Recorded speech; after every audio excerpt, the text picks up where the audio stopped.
আপনার টাকা আসে কই থেকে? সারজিৎ হাসানাত কই থেকে আপনারা প্রোগ্রাম করেন? টিম করে কোথেকে যান? আপনারা নিজের পকেট থেকে টাকা দিয়ে যাচ্ছেন? আরে ভাই, আপনাদের 100 সমন্বয়ক যে কজন আছে প্রত্যেকটার সাথে আমার যোগাযোগ আছে। হাসানাত, সারজিৎ এরা কিন্তু ছাত্রলীগের কর্মী ছিল, এটা অস্বীকার করার মতো না। যদি আসিফ ভাই, নাহিদ ভাই বাই চান্স না থাকতো বা ডিবি কার্যালয় থেকে মুক্তি না পেত, তাহলে এই আন্দোলনটা একটা অন্যদিকে ধাপিত হতো। এই আন্দোলনটা আওয়ামী লীগ সরকারি থাকতো, আরও কিছু সংখ্যক মানুষ মারা যেত। তারা কিন্তু প্রথমে লিয়াজুতে চলে গেছিল। হাসানাত, সারজিৎ কিন্তু বক্তব্য দিয়েছিল, এগুলো তখন আপনারা কিন্তু ঠিকই ফেসবুকে পোস্ট করেছেন যে ভাই ওরা তো আওয়ামী লীগের দালাল, অনেক কিছু লেখছেন। তখন আপনারা খালি আসিফ ভাই, নাহিদ ভাইয়ের কথা বলছেন, এরা বের হয় না কেন, এরা কোনো বক্তব্য দেয় না। সো এটা স্পষ্ট যে নাহিদ ভাই এবং আসিফ ভাই যেভাবে দেশের জন্য লড়াই করেছে এবং যেভাবে তারা সরকারের টাকার কাছে বিক্রি হয় নাই, তো এটা আমাদের জন্য গর্বের। কিন্তু হাসানাত, সারজিৎ এরা কিন্তু সাবেক ছাত্রলীগের কর্মী ছিল এবং এরা কিন্তু বিভিন্ন সময় বিতর্কিত হয়েছে।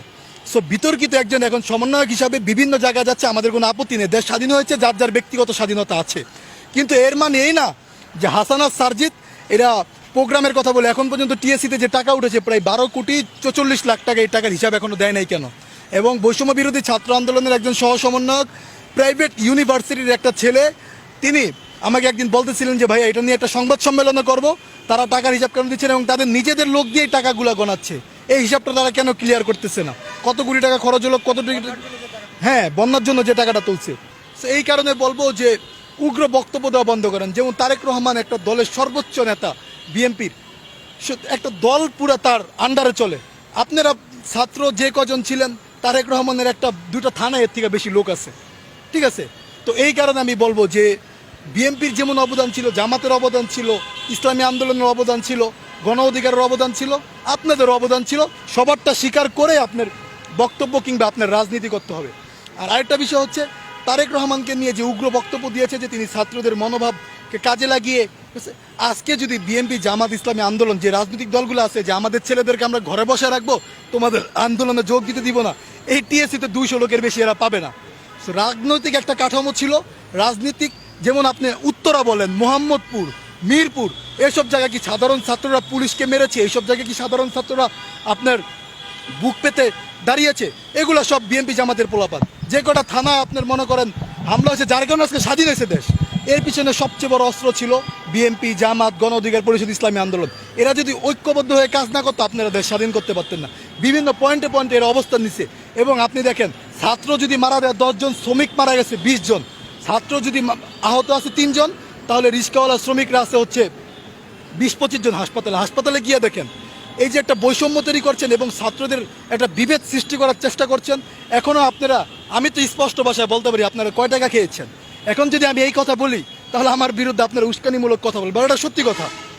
এখন আপনারা বলবেন আপনাকে ভাগ দেই নাই, এই কারণে আমার মাস ইনকাম আছে 5 থেকে 6 লাখ টাকা, আমি কেন আপনাদের কাছে ভাগ চেতে যাব?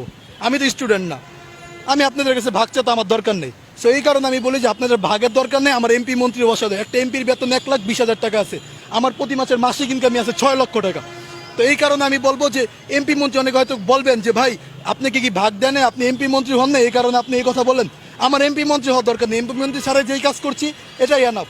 আমি গতকালকে বলেছি যে আমি শহীদদের দায়িত্ব নিব, হাসপাতালগুলোতে যাব।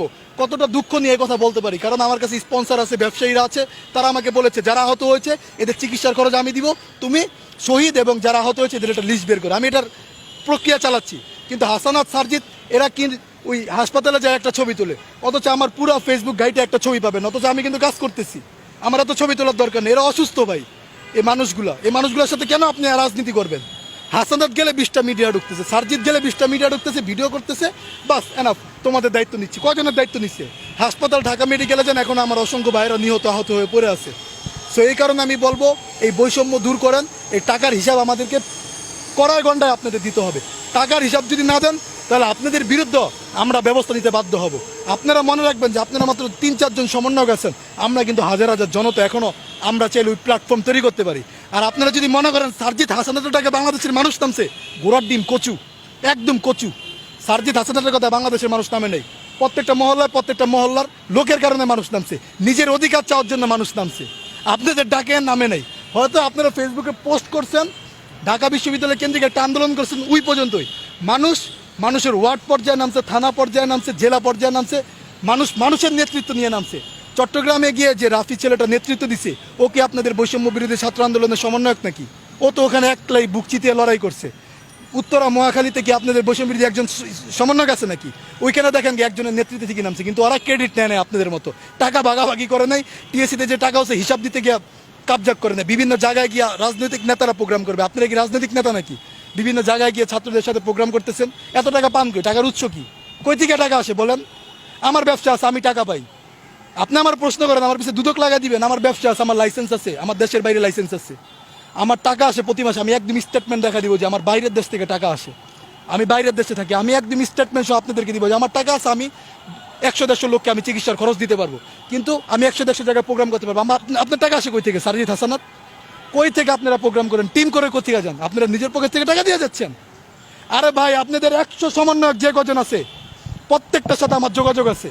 একটা বিড়ি খাওয়ার টাকা থাকে না এদের কাছে ভাই, আর কিছু বললাম না।